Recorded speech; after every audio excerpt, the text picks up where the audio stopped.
بسم اللہ الرحمن الرحیم. السلام علیکم خواتین و حضرات. ایک نشست پروگرام کے ساتھ میں ہوں آپ کا میزبان قاسم یعقوب. آج ہماری مہمان شخصیت ہیں حیدر فاروق. حیدر فاروق ایک ہمہ جہی شخصیت ہیں.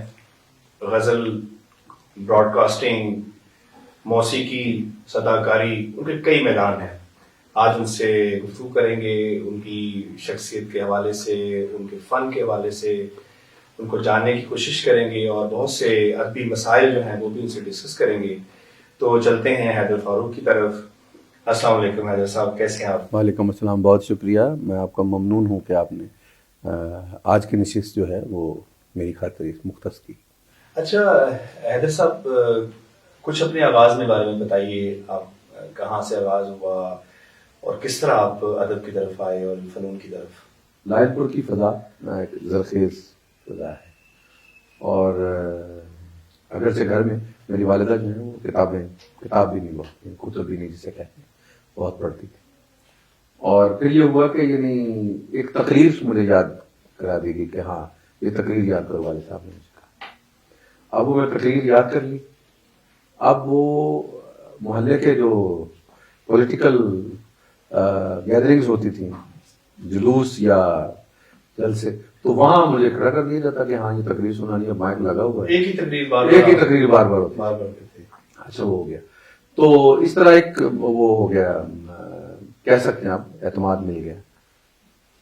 اب یہ ہوا یہ میٹر کی بات ہے؟ نہیں جی، بہت ارلی ہے. میں 11-12 سال کا تھا. اچھا 11-12 سال جب یہ مجھے تقریر ہو گیا. اچھا آپ کو خوشی کا موقع ہے یا غمی کا موقع ہے؟ وہ کسی کو یاد ہے ہاں بیٹا وہ تقریر سناؤ، آپ سنائیں. اب میں کھڑا ہوں جناب، تقریر سنا رہا ہوں. میرے چچے کالو جو بھی ہیں وہ بڑا اپریشیٹ کر رہے ہیں. جب میں وہ تقریر تالیاں بج، ایک طرح کا سلسلہ وہ آپ کو انسپریشن وہ ہو گیا، حوصلہ افزائی ہو رہی ہے. جی ہاں بالکل. بلکہ پچھلے دنوں میں بات بھی کر رہا تھا کہیں ایسے گفتگو کسی چینل پہ، تو میں کہہ رہا کہ ایک رکشہ آ رہا تھا سڑک کے کنارے، اور تو اس کو ویسے روک لیا، والد صاحب نے اس کو ہاتھ دیا. اب اس پہ اعلان کیا ہو رہا تھا کہ حضرات ایک ضروری اعلان سنیے، آج رات دھوبی گارڈ گراؤنڈ میں فلاں پارٹی کا جلسہ ہوگا جس میں فلاں لوگ خطاب فرمائیں وغیرہ. تو والد صاحب نے اس کو سڑک کے کنارے سے روک لیا، ہاتھ دے کے رکشے کو. تو ہم قدرت کے ہم جا رہے تھے تو اس کو کہتے مائک دینا ذرا، اور مائک دے دیا اسے. تو مائک مجھے دے دیا والد صاحب نے. تو کہتے ہیں کہ جو میں کہتا جاؤں تمہارے کان میں وہ تم نے کہتے جاؤ. میں کہتے سر. اب وہ کہہ رہے ہیں کہ وہ مرد نہیں جو ڈر جائے حالات کے خونی منظر سے، جس حال میں جینا مشکل ہو اس حال میں جینا لازم ہے. اب وہ شعر مکمل ہو گیا. کہتے ویری گڈ، بس شکریہ بھائی، بڑی مہربانی. یہ دیکھیں ایک حصہ ہے تربیت کا. اور پھر میرے پڑوس میں بہت اہم شاعر اقبال نوید، اچھا ان سے تو بہت زیادہ ماشاءاللہ اہم شاعر ہیں. میں اکثر ان کا شعر سناتا ہوں. اگر وہ چاند کبھی مہربان ہو جاتا تو میں زمین نہیں آسمان ہو جاتا، جو میرے واسطے سونا اگلتی یہ دھرتی تو اس کے واسطے میں بھی کسان ہو جاتا.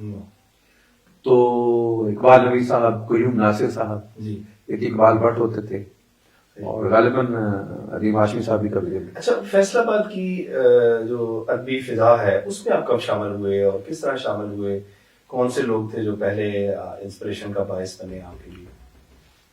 ایک تو اسکول میں ہمارے ہیڈ ماسٹر صاحب تھے رانا جلال الدین صاحب. وہ کمپٹیشن کراتے تھے لوگ بچوں میں کہ ہاں بھائی تم نے اشعار یاد کرنے. ایک تو بات یہ ہوگی. کالج لائف میں آ کے میں سب سے پہلے ہلکے میں 80s میں چلا گیا، اور وہ مجھے لے کے گیا پروفیسر علی ارشد میر صاحب. بہت اہم حوالہ ہے سننے والوں کے لیے بھی. اگر وہ ظاہر بہت ادب کی دنیا سب لوگوں نے جانتے ہیں کہ چاندنی وحشت اندر چٹ گئی، کھلی رہ گی باری بیڑیا، نہ سمجھا دی یاری بیڑیا، نہ سمجھا دی یاری بیڑیا، لنگ ہوئے سمیا لنگ، تیز ترکھی بارش دے نال مٹی کر دی جنگ، لنگ ہوئے سمیا لنگ، تے ارشد جان جسے وچ اکثر ہو جاندی ہے تنگ، لنگ ہوئے سمیا لنگ. تو فرشتوں نے جسے کتنا ہم، اور فرشتوں نے، حالانکہ وہ پنجابی کے اہم ترین شاعر ہیں اور لکھاری بہت عام. اور فرشتوں نے جسے سجدہ کیا تھا وہ کل فٹ پاتھ پہ مردہ پڑا تھا. تو اتنے اہم. تو وہ مجھے پہلی دفعہ کالج سے ہی تو مجھے کہتے کہ آج جانا ہے ایک جگہ تمہیں لے کے جانا ہے. ہم دو لوگ صحیح. تو حلقے میں پہلی دفعہ میں ہلکا باب ذوق ہلکا باب ذوق میں ہوں. گیا. اس وقت نجم سلیمی ہم سے ایک جنریشن سینئر ہیں اور بڑے اہم شاعر ہیں.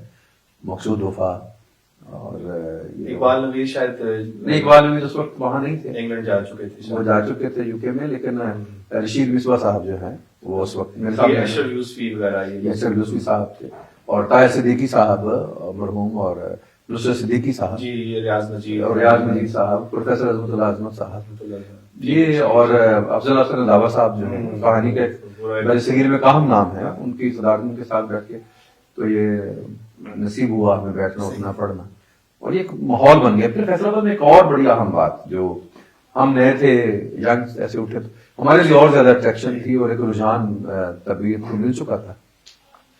تو وہ یہ تھی کہ پورے فیصلہ آباد میں جگہ جگہ تنظیمیں بنی ہوئی تھی، ادبی تنظیمیں، اور ہفتے کے یعنی 7 دن ہے تو 7 دن ہی 7 مشاعرے ہو رہا ہے، 7 مشاعرے ہو رہے ہیں، ڈیٹ ہو رہی ہیں، گفتگویں وہ ہو رہی تھی. اور آج وہ جی فلاں کالونی میں، آج فلاں جگہ، آج فلاں جگہ. مقصد ہے کہ ایک ماحول جو تھا سازگار ادب کے لیے وہ موجود تھا. تو اسی فیصلہ آباد کی فضا میں یعنی آپ دیکھیں آس لدھیانوی مرحوم کہ جلتا سورج تنہا نکلا، وہ بھی میرے جیسا نکلا. واہ واہ واہ. اور اتنا پختہ شعر کہنے والے لوگ جو ہیں. اور طاہر صدیقی مرحوم کہ کل میرے ساتھ گلابوں سے کئی چہرے تھے، آج خوشبو کی طرح ہاتھ نہ آئے کوئی. اور نصرت صدیقی صاحب سلیم بیتاب تھے، سلیم بیتاب تھے. ہم نے تو یوں عراق میں پھیری تھی انگلیاں، دیکھا جو غور سے تیری تصویر بن گئی. یہ دیکھیں نا، یہ اب جدید تر شعر اپنے زمانے کا یعنی کہ غزل میں ایک تبدیلی جب آئی ہے تو یہ فضا ہمیں میسر آئی. یہ لوگوں کو ہم نے سامنے بیٹھ کے ہم نے سنا.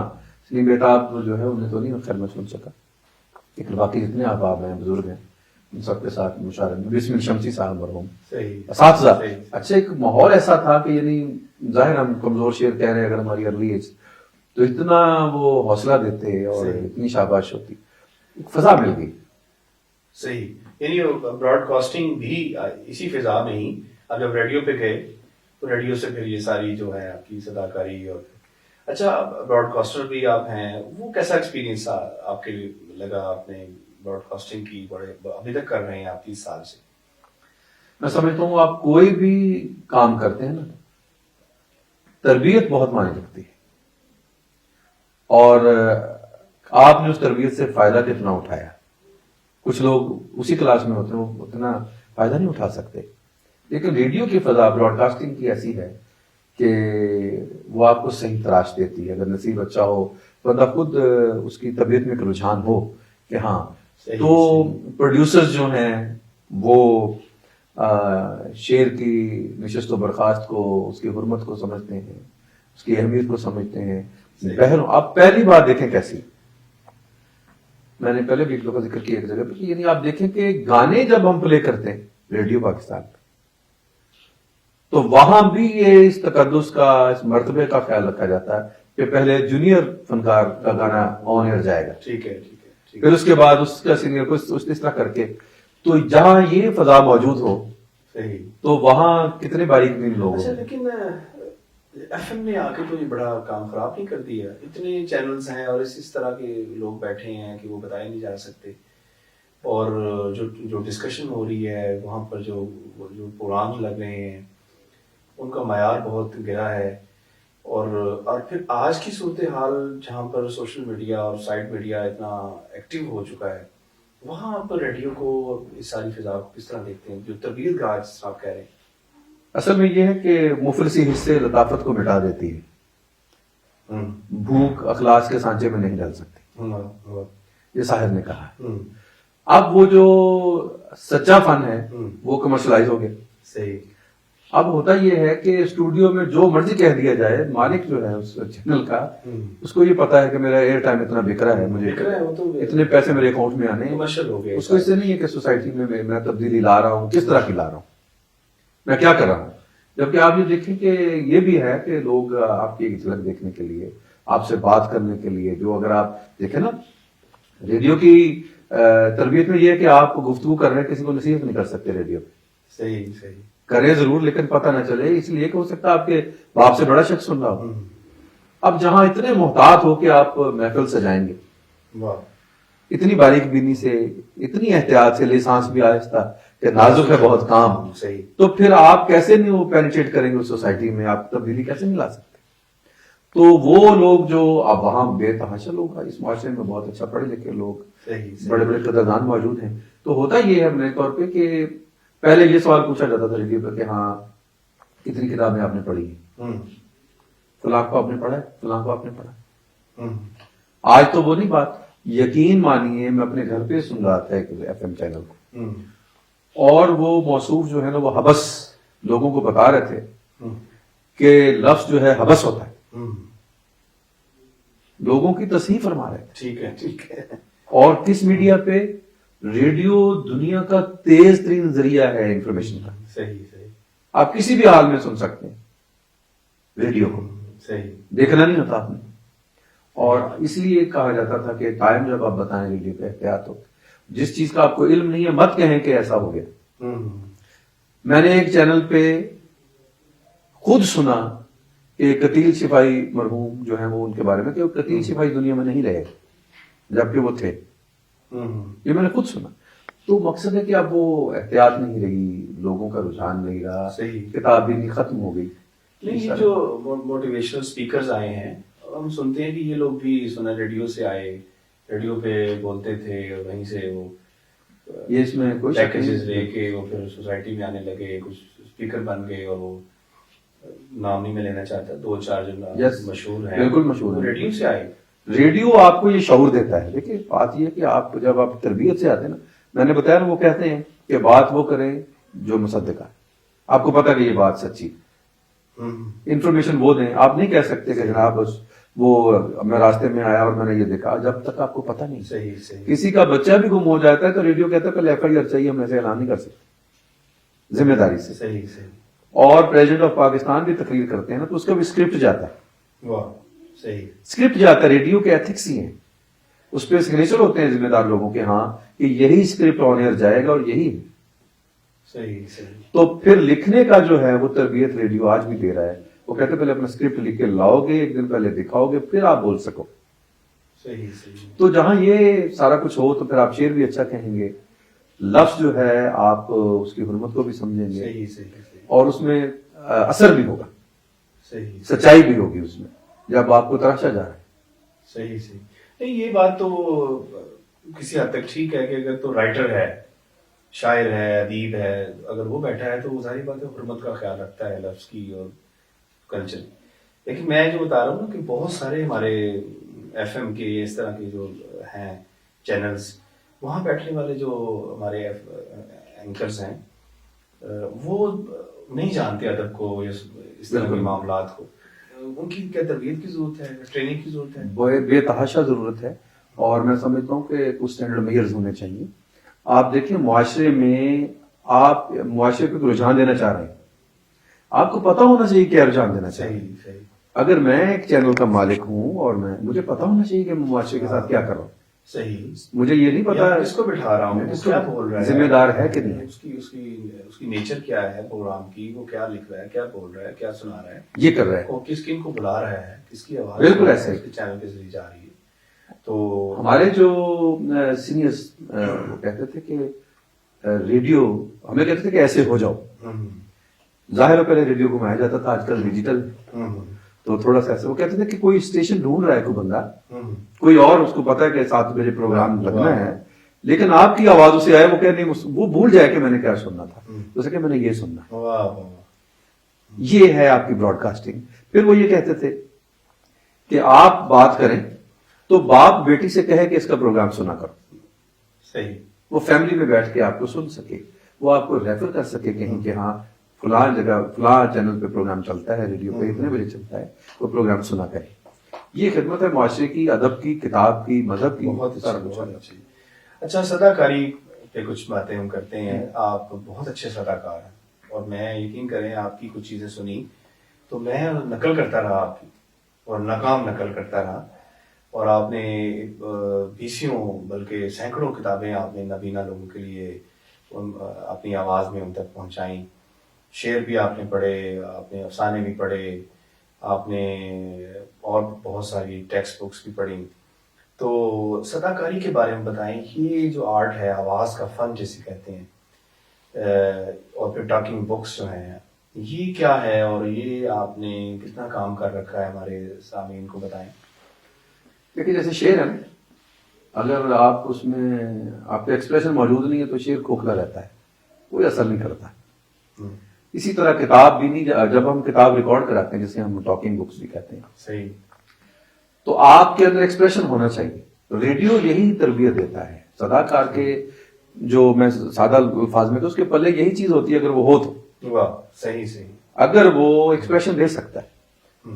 ایک زمانے میں ریڈیو ڈرامہ اس طرح سنا جاتا تھا جیسے فلم دیکھی جاتی، رات کے 8 بجے ہیں، آئیے ڈرامہ سنتے ہیں، یہ تو اب جناب ڈرامہ شروع ہو گیا، ٹھیک ہے نا جی، آپ رو بھی رہے ہیں، اس پہ ہنس بھی رہے ہیں، سارے کریکٹرز موجود ہیں، پوری فلم چل رہی ہے۔ بالکل ایسے ہماری تربیت بھی اسی طرح ہوئی کہ آپ گئے تو ہم ایز این اناؤنسر تھے، اناؤنسر بہت عام جاب ہے ریڈیو پہ، تو ہم وہاں تربیت ایسی ہوتی تھی کہ میں نے کہا ہم ابھی اپنی ڈیوٹی آف کر کے جا رہے ہیں، 3.5 گھنٹے کی ڈیوٹی ہوتی تھی، تو آواز آ جاتی تھی کسی سینئر کی کہ ابھی کدھر جا رہے ہو، ادھر آؤ، یہ خبریں پڑھنی ادھر، مقامی خبریں، ہمیں تو خبریں نہیں پڑھنی آتی تھی، تو وہ بتا دیں گے، آج والے بتا دیں گے، ٹھیک ہے، ایک دفعہ ریہرسل کر لو، ایسے نہیں، ایسے ایسے۔ اب دیکھیں آپ کو بتایا جا رہا ہے کس لفظ پہ زور دینا ہے، آپ نے کہاں رکنا ہے، اس کا ایکسپریشن کیا ہونا چاہیے، اور خبریں کیا ہوتی ہیں، نریشن کیا ہوتی ہے، ڈرامہ کیا ہوتا ہے، یہ ساری تربیت پھر کتابوں میں جو ہم نے ریکارڈ کروائی وہاں پھر کام آئی کہ آپ ایک ہی کتاب کے 10 کریکٹرز ہیں، آپ ان کو پرفارم کر رہے ہیں۔ صحیح صحیح۔ اچھا، شاعر کے لیے سب کہتے ہیں کہ صداکار ہونا بہت ضروری ہوتا ہے، وہ شاعر جو سنا نہیں سکتا اچھے طریقے سے، وہ ایکسپریشن جو اس نے لکھے ہیں وہ بتا نہیں سکتا، تو وہ ناکام شاعر ہوتا ہے۔ اور ایسے ارد گرد ہمارے بہت سارے بڑے شاعر بھی ہیں، بس میں نام نہیں دیتا، احمد ندیم قاسمی کے بارے میں کہا جاتا تھا کہ وہ اچھا سنا نہیں سکتے، تو اچھی سی ایسی غزل بھی جو ہے وہ اچھے طریقے سے بیان نہیں کر پاتے تھے۔ تو آپ کیا سمجھتے ہیں کہ یہ اس کا اضافی فن ہے، یہ لازمی فن ہے؟ یہ لازمی فن ہے، اس لیے کہ جب آپ کوئی چیز بیچنے جاتے ہیں تو آپ چیز نہیں بیچتے، اپنا بیچتے ہیں، لیکن وہ تھاٹ بیچ رہا ہے نا، وہ تو آرٹ، میں آواز تو نہیں بیچ رہا۔ میں بتاتا ہوں، آپ صرف لکھ کے نہیں لوگوں کو دیتے، آپ نے سنانی ہوتی۔ تو جب آپ کوئی چیز، میں یہ کہتا ہوں کہ جب آپ کوئی چیز بیچنے جا رہے ہیں تو آپ چیز نہیں بیچتے، اپنا آپ بیچتے ہیں۔ کیسے بیچتے ہیں؟ اگر اچھا بیچے گا بک جائے گی۔ صحیح صحیح۔ اسی طرح آپ کی شاعری ہے، یہاں ہمارے بڑے سینئر دوست ہیں، بڑے اچھے اچھے، بہت اچھا شعر کہنے والے ہیں، بہت ان کا احترام کرتے ہیں، شعر پڑھنے میں بالکل وہ بات نہیں، میں اپنے سامنے بیٹھا ہوں، نہیں آپ اچھا شعر پڑھ دیں، آپ کی نظم بھی اچھی ہے، سنانا نہیں مجھے آتا، اور یہی وجہ ہے کہ وہ چیزیں جو ہے بالکل وہ ایڈ ہو جاتی ہیں۔ اور یہ بھی میں سمجھتا ہوں اس میں بھی ایک حصہ لائل پور کا موجود ہے۔ میں نے کسی کو لائل پور میں شعر کمزور پڑھتے نہیں دیکھا، اس کے انداز کو، مجھے نہیں کوئی شاعر لائل پور کا یاد جنہیں کو میں نے سنا ہے کہ کسی نے کوئی شعر سنانے کا انداز اس کا برا ہو، کمزور ہو، مجھے نہیں یاد۔ یہ بھی ایک بات ہے کہ اس کشادگی میں، یعنی یہ بھی ایک توفیق موجود ہے کہ بھرپور انداز، تو یہ سارے ایکسپریشنز ہمیں پھر ملے۔ کچھ انسان کی اپنی بھی تربیت ہے، کچھ اس کے اندر بھی موجود ہے، اس کی فطرت میں بھی رجحان موجود ہے کہ وہ چیزوں کو کیسے دیکھتا ہے، کیسے اظہار کرنا چاہتا ہے، اور یہ ایک میں سمجھتا ہوں کہ یہ نصیب سے ہے اور اللہ کی۔ اچھا، صداکاری کا جو آرٹ ہے، جام محی الدین صاحب فوری ہمارے ذہن میں آتے ہیں، اور سچی بات ہے کہ پنڈی اسلام آباد میں اگر کوئی نام لیا جائے تو آپ کا فوری آتا ہے۔ یہ بس تو آپ کوئی کچھ نام لیں گے صداکار جو ہیں، بڑے اچھے صداکار ہوں، جیسے طلعت حسین تھے ٹیلی ویژن پہ، ان کی آواز کمرشلز میں بھی ہم سنتے اور بڑی خوبصورت ہوتی، کیا اس کی ضرورت محسوس کرتے ہیں کہ ایسے صداکار ہونے چاہیے جو خاص طور پر ٹیچنگ لیول پہ، کالج اسکول لیول پہ بچوں کو فکشن سنایا جائے؟ بالکل۔ اچھا، میں اس کے ساتھ ایڈ کروں گا کہ داستان کو بھی، کہ داستان کی جو پوری صداکاری تھی بلکہ اداکاری تھی وہ ہمارے یہاں ختم ہوگی، تو اب صداکاری کی جو صورتحال ہے وہ آپ کیسے دیکھ رہے ہیں؟ اصل میں نا اب تربیت گاہ جو ہے نا وہ رہی نہیں، وہ ویسی، پہلی بات تو یہ ہے، لیکن لوگوں کو پتا ہونا چاہیے۔ عام زندگی میں چلتے پھرتے اتنے اچھے لوگ ملتے ہیں، بہت اچھی آواز ان کی ہوتی ہے، بالکل ایسے گفتگو میں بڑی ریڈیائی آواز، جی چاہتا ہے کہ یہ ریڈیو پہ بول رہے ہوں، یہ کسی مائک کے سامنے ہو، لیکن لوگوں کو اس اہمیت کا اندازہ نہیں ہوتا۔ صحیح. کئی لوگوں کو. میرے ایک سینئر تھے اور وہ ان کی آواز بہت اچھی کمرشل وائز تھی.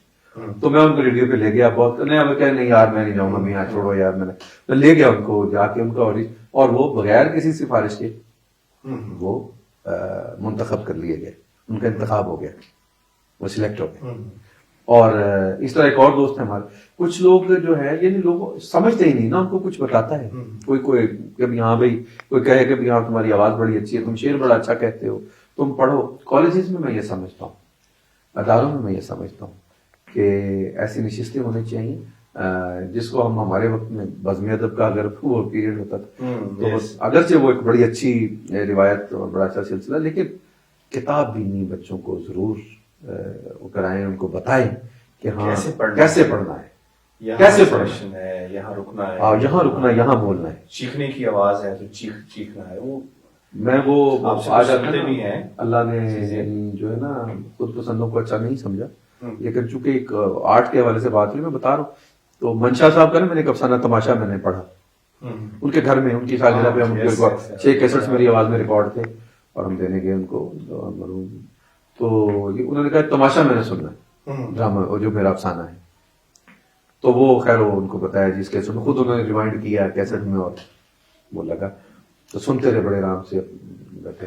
تو آخر پہ وہ کچھ پرفارمنس تھی, ایسے چیخ چلانا تھا تو بڑا وہ کچھ کہنے لگے یار کہ اب افسانہ مکمل اب ہوا ہے, کیونکہ میں چیخ نہیں سکتا تھا, میں رو نہیں سکتا تھا. یہاں میں نے سنی آواز, میں نے سن لی, کریکٹر کی آواز سن لی. تو مقصد کہنے کا یہ کہ اچھا پھر عمار مسعود ہیں, اچھے, انہوں نے بہت سی کتابیں پڑھی ہیں, ٹاکنگ بکس جو ہیں انہوں نے صحیح پڑھی ہیں بہت زیادہ. عائشہ اسلم ہیں, رفیع ارشد ہیں, انہوں نے بڑی اچھی کتابیں جو ہیں ٹاکنگ بکس پڑھی ہیں. اور بڑی اچھی آواز تھی مرحومہ سائمہ عمار جو ہیں ان کی, انہوں نے ایک ادارہ بنایا تھا جہاں یہ نابینا افراد کے لیے کتابیں پڑھی جاتی تھی, ریکارڈ ہوتی تھی. تو اب یہ دیکھیں کہ لٹریچر دنیا کو دیا, یہ خدمت دیکھیں کتنی بڑی ہے. جو کالجز یونیورسٹی کو کرنا چاہیے وہ ایک کونے میں ایک چھوٹا سا ادارہ ہے وہ کر رہا ہے کہ آپ تک لٹریچر. علی پور کا ایلیا میں نے ریکارڈ کروایا ہے, بڑی اچھی بات ہے. وہ لبیک ممتاز مفتی کے افسانے, اشفاق احمد الدین قاسمی کے افسانے, ان کی شاعری امجد اسلام امجد کا, اور منٹو کے افسانے میں نے ریکارڈ کیا, اور مشتاق یوسفی جو ہیں تو مقصد ہے کہ بے تحاشا کام کیا. لیکن اس میں خوشی کی بات یہ ہے کہ لوگوں تک باتیں چلے پہنچ رہی ہیں, یہ ساتھ ساتھ اسے لرن بھی کیا. اور یہ بڑا تکلیف دہ مرحلہ ہے, یاد رکھیں تکلیف جو ہے نا وہ کبھی بھی وہ سکون بخش نہیں ہوتی, وہ ایک تکلیف سے گزر کے آپ اس تک آتے ہیں, اس تک آتے ہیں. اور یہ بھی بہت مشکل کام ہے, فن کوئی بھی ہے وہ بہت مشکل کام. اچھا ہمارے جو بڑے اچھے صداکار شاعر ہوتے ہیں, یہ افسانہ نے کہا بھی, وہ صداکاری کے ساتھ اداکاری کو بھی طاری کر لیتے ہیں.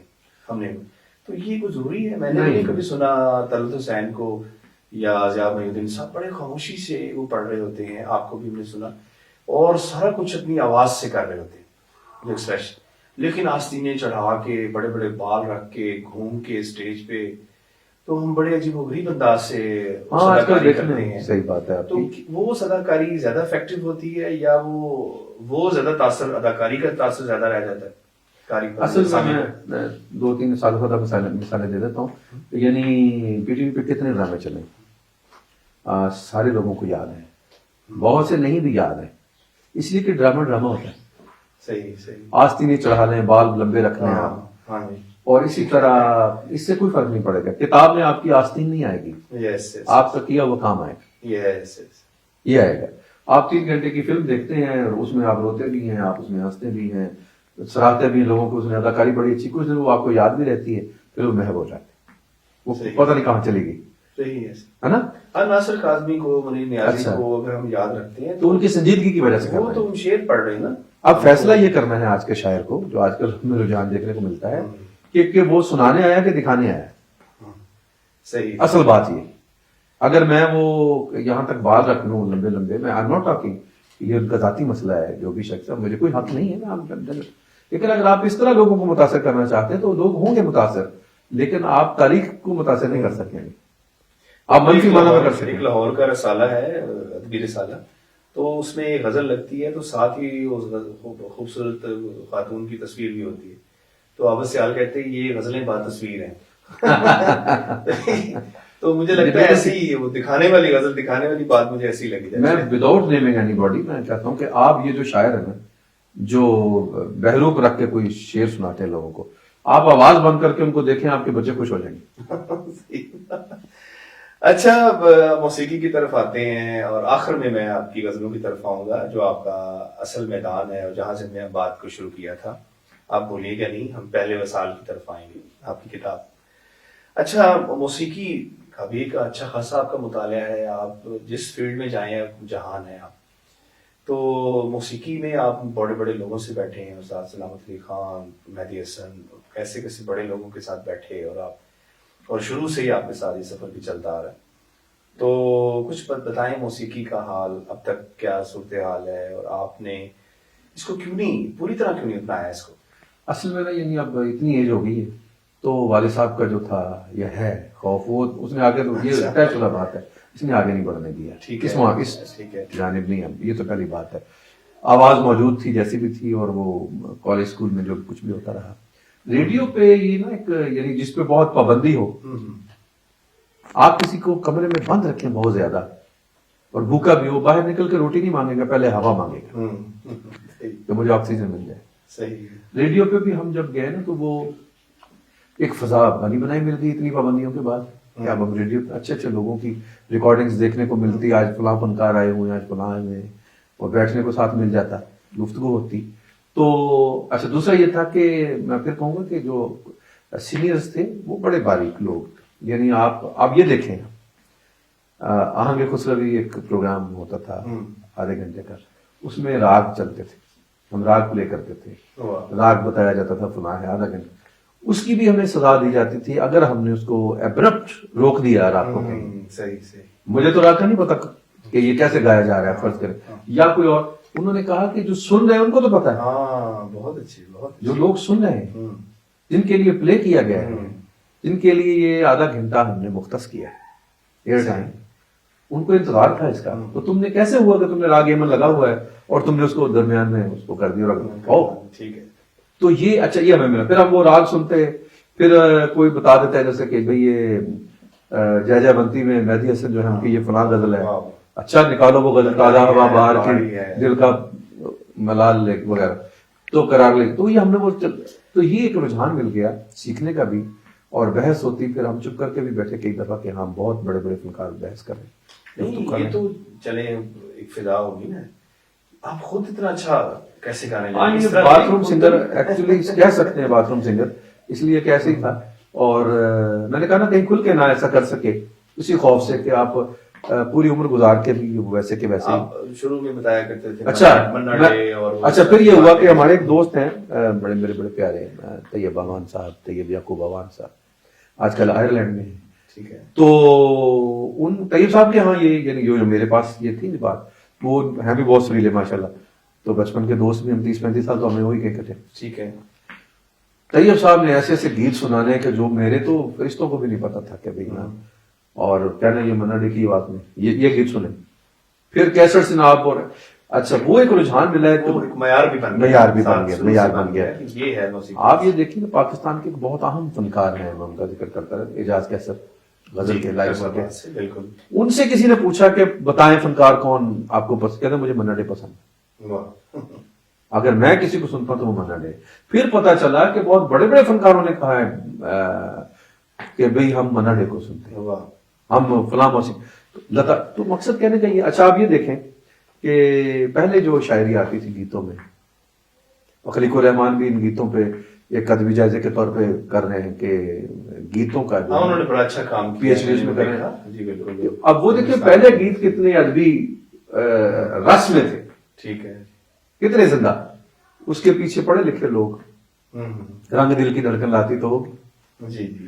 تو یہ لوگ موجود تھے, اور یہ بھی ایک تربیت ہے. مجروح سلطان پوری ہے, آگے تک آ جائیں. پاکستان میں تنویر نقوی موجود ہیں, گیت بہت کام لکھے. جوش ملی آبادی جو ہیں انہوں نے بھی گیت لکھے فلم کے, یہ بھی اور کفیل شفاعی. بلکہ ادب کی یا غزل کی خاص غزل کی پروموشن جو ہے وہ ان گیتوں سے ان موسیقی کے ذریعے انہی موسیقی کے ذریعے ہوئی.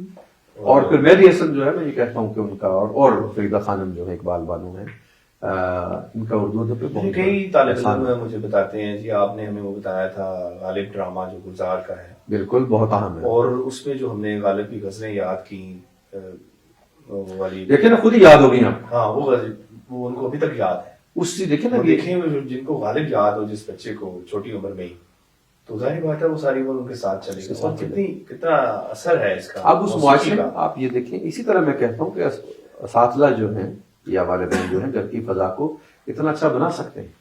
ہاں اب یہ جو موسیقی کے حوالے سے ہم بات کروں فضا جو ایک موجود تھی ریڈیو کی لہذا کچھ اثرات تھے طبیعت میں رجحان تو وہ بس ہم نے بھی کچھ. اچھا اب کی غزل کی طرف آتے ہیں. آپ پنڈی اسلام آباد کے حلقوں میں بڑے معروف ہیں اور اگر کہا جائے کہ آپ مشاعرے لوٹتے ہیں باقاعدہ تو آپ کی پہلی کتاب پہلا وصال اس کے حوالے سے کچھ بتائیں. کب شائع ہوئی اور کس وقت تک کا کلام اس میں شامل ہے اور نیکسٹ جو ہے اگلی کتاب آپ کب لا رہے ہیں؟ میرے خیال میں اس کو 5-7 سال تو ہو گئے ہیں اس کتاب کو. اگلی کتاب کب آ رہی ہے اور کیا اس کے بارے میں پلان ہے آپ کے؟ بہت سا کام جو ہے وہ کہہ سکتے ہیں آپ پائپ لائن میں ہے. 2009 میں آئی تھی پہلا وصال اور گزشتہ عمر سے 2009 تک کا جو کمائی تھی 2009 میں 10-11 سال تو ہاں جی تو وہ اس میں جو بھی کر سکے ٹوٹا پھوٹا اس میں شامل کیا. اور اب میرا خیال بہت جلد اگلی کتاب آنے ہی والی ہے. ڈرامے لکھے ہیں افسانے لکھے ہیں بلکہ مجھے نصیب ہوا منشا صاحب کی صدارت میں بھی افسانہ پڑھا میں نے ایک دفعہ 97 میں. صحیح افسانے بھی آپ ہاں کلیکٹ کر رہے ہیں؟ ہاں کافی. اچھا اسی تعداد میں ہیں کچھ چھپے بھی ہیں کچھ پڑھے بھی. کتاب موجود ہے. اچھا پنجابی شاید افسانہ بھی آپ لکھ رہے تھے؟ پنجابی افسانے بھی لکھے ہیں بلکہ میں ایک ناول کا ترجمہ بھی کر رہا ہوں پنجابی میں اردو ناول کا. وہ مکمل ہے تقریباً. بتانا پسند کریں گے کون سا ناول؟ جی ہاں وہ ہے کہ محبت مردہ پھولوں کی سمفنی. اچھا مظہر اسلام صاحب. ہاں اس کا ترجمہ میں نے کیا پنجابی میں. وہ ہے کہ محبت موئے پھلا دا راگ. واہ بڑا شاندار شاندار شاندار. تو آپ کی پہلی کتاب سے کچھ غزلیں ہم سننا چاہیں گے. کوئی تو سنائیں ہمیں. اس کے کئی مصرے مجھے یاد ہیں, شعر یاد ہیں. دیکھ لکیریں مٹ جاتی ہیں سب سے ہاتھ ملانے سے, اور بڑا خوبصورت مجموعہ ہے وہ. تو اس میں سے کچھ ہمیں سنانا چاہیں گے کوئی غزل جو ہے آپ کی محبت ہے. عصر حاضر میں آپ کی اپنی بڑی نظر ہے اس پہ. آپ تنقید پہ بڑا کام کر رہے ہیں, غزل نظم پہ کر رہے ہیں. آپ ایک میگزین نکالیں تو اگر میرا کوئی مصرع آپ کے یہاں جگہ پا گیا تو میری خوش قسمتی میں سمجھتا ہوں. اچھا حیدر صاحب, ہمارے سامعین جو سن رہے ہیں آپ کو, ان کے لیے کچھ نمونے کے طور پر کوئی افسانہ اگر آپ سنانا چاہیں تو ضرور سنائیں تاکہ پتہ چلے کہ صداکاری کیا ہوتی ہے اور آپ کتنا خوبصورت پڑھتے ہیں. ہم نے تو سنا ہے, ہمارے ناظرین کے لیے بھی آپ کچھ سنانا چاہیں. رفتوں کا کوئی رشتہ نہیں دستار کے ساتھ. رفتوں کا کوئی رشتہ نہیں دستار کے ساتھ. تیغ کٹ جاتی ہے ٹکرائے جو کردار کے ساتھ. تیغ کٹ جاتی ہے ٹکرائے جو کردار کے ساتھ. ایک تمدن بھی ملے شہر کے آثار کے ساتھ. خاک ہو کر بھی میں بیٹھا تیری دیوار کے ساتھ. ایک تمدن بھی ملے شہر کے آثار کے ساتھ. خاک ہو کر بھی میں بیٹھا تیری دیوار کے ساتھ. بات بے بات میری آنکھ جو بھر آتی ہے. دل نے ایک عمر گزاری ہے کسی خار کے ساتھ. میں یقیناً کہیں موجود تھا اس کے اندر. میں یقیناً کہیں موجود تھا اس کے اندر. اس کے ماتھے پہ پسینہ بھی تھا انکار کے ساتھ. میں یقیناً کہیں موجود تھا اس کے اندر. اس کے ماتھے پہ پسینہ بھی تھا انکار کے ساتھ. ایک تمدن بھی ملے شہر کے آثار کے ساتھ. خاک ہو کر بھی میں بیٹھا تیری دیوار کے ساتھ. نکل پڑے ہیں اب اپنے ہی مارنے کے لیے. نکل پڑے ہیں اب اپنے ہی مارنے کے لیے.